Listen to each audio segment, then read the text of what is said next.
पाठ को अच्छे से समझेंगे। पुल्लिंग व स्त्रीलिंग शब्दों की पहचान के कुछ नियम होते हैं बच्चों, ठीक है, जो हम यहाँ पढ़ेंगे।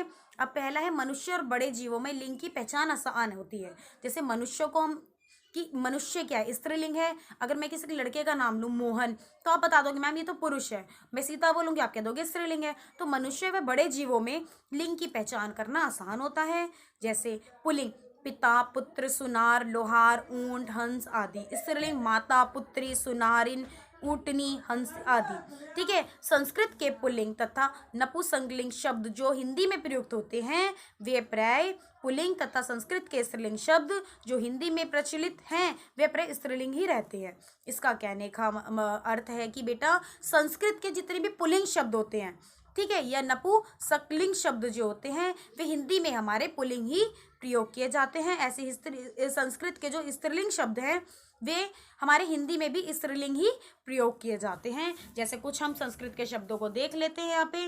जैसे पुल्लिंग में हमारा तन, मन, धन, देश, जगत। स्त्रीलिंग में हमारी सुंदरता, आशा, लता, दिशा आदि। ये संस्कृत में जैसे हैं, अगर संस्कृत में पुल्लिंग है तो ये पुल्लिंग ही हिंदी में भी प्रयोग होंगे। अगर संस्कृत में स्त्रीलिंग है तो हिंदी में भी स्त्रीलिंग ही प्रयोग होंगे। अब हम आगे पढ़ेंगे जिन शब्दों के अंत में कि हम पुल्लिंग और स्त्रीलिंग को कैसे पहचानें, ऐसे कौन से नियम है जिनसे हम इन दोनों को आसानी से पहचान लें। तो वही मैं आपको बता रही हूँ कि जिन शब्दों के अंत में आ, पा, आवा, आव, य, र, पन, त, र, न आदि प्रत्यय लगे हो तो वे शब्द प्राय पुल्लिंग होते हैं। अब प्रत्यय और उपसर्ग बेटा, उपसर्ग क्या होता है हमारा, जो मूल शब्द के आगे जुड़कर एक नया शब्द बनाता है वे उपसर्ग होते हैं। और प्रत्यय क्या होते हैं, जो मूल शब्द के आखिर में जुड़कर एक नया शब्द बनाते हैं वे हमारे प्रत्यय होते हैं। तो इनमें यही बताया गया है कि जिन शब्दों के अंत में, अंत मीन्स जहाँ हम शब्द के अंत में प्रत्यय जोड़ देते हैं, वे प्रत्यय कौन कौन से हो सकते हैं, या तो आ, पा, आ, आवा, आव, त्व, न आदि प्रत्यय लगे हो तो वे शब्द हमारे पुल्लिंग ही होंगे।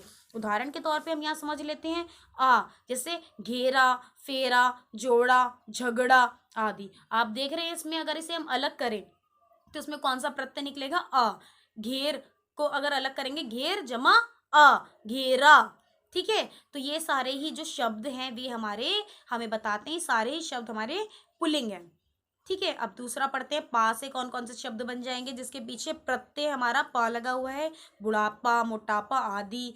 आवा से पछतावा, पहनावा, बुलावा, चढ़ावा आदि। आव से बहाव, टकराव, बचाव, बदलाव आदि। त्र से पत्र, चित्र, मित्र, मंत्र, तंत्र आदि। पन से बचपन, बड़प्पन, लड़कपन, अपनापन आदि।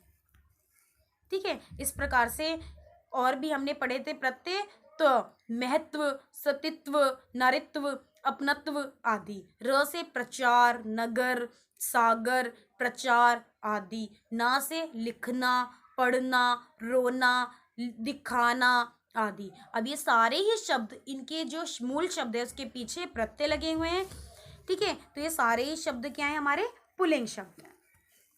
इसी प्रकार से बच्चों जिन शब्दों के अंत में नी, री, ती, त, ली, आहट, आवट, इया, ई, आस, आई आदि प्रत्यय लगे हों वे सारे स्त्रीलिंग हैं। जैसे हमने इससे पहले कुछ शब्द ऐसे देखे जिनके पीछे प्रत्यय लगने पर वे पुल्लिंग बन गए थे शब्द, तो ऐसे ही ये भी शब्द हैं, अगर इनके पीछे ये सारे प्रत्यय लगे होंगे तो ये शब्द कौन से हो जाएंगे, हमारे स्त्रीलिंग। जैसे उदाहरणों द्वारा हम समझ लेते हैं, नी शैतानी, हैरानी, मनमानी, चटनी आदि। री से छतरी, कटोरी, पटरी, कोटरी आदि। ती से जाति, श्रुति, शक्ति, रीति आदि। त से रंगत, राहत, बगावत, अदालत आदि। ली से ओखली, तितली, डफली, मूंगफली आदि। आहट से चिल्लाहट, चिकनाहट, घबराहट आदि। ठीक है। कुछ और हम स्त्रीलिंग शब्दों के बारे में जान लेते हैं। आवट लिखावट, मिलावट, थकावट, सजावट आदि। इया खटिया, डालिया, डिबिया, टिकिया आदि। ई से गगरी, गठरी, प्याली, गरीबी, अमीरी आदि। आ से सास, मिठास, खटास, प्यास आदि। आई से मिलाई, बुराई, महंगाई, रुलाई आदि। ये सारे ही शब्द क्या है बच्चों, ये सारे शब्द स्त्रीलिंग हैं। जब ये मूल शब्द में ऐसे प्रत्यय जुड़े हों जिससे हमें स्त्रीलिंग का बोध हो, वे सारे ही शब्द हमारे स्त्रीलिंग हैं। अब हम पढ़ते हैं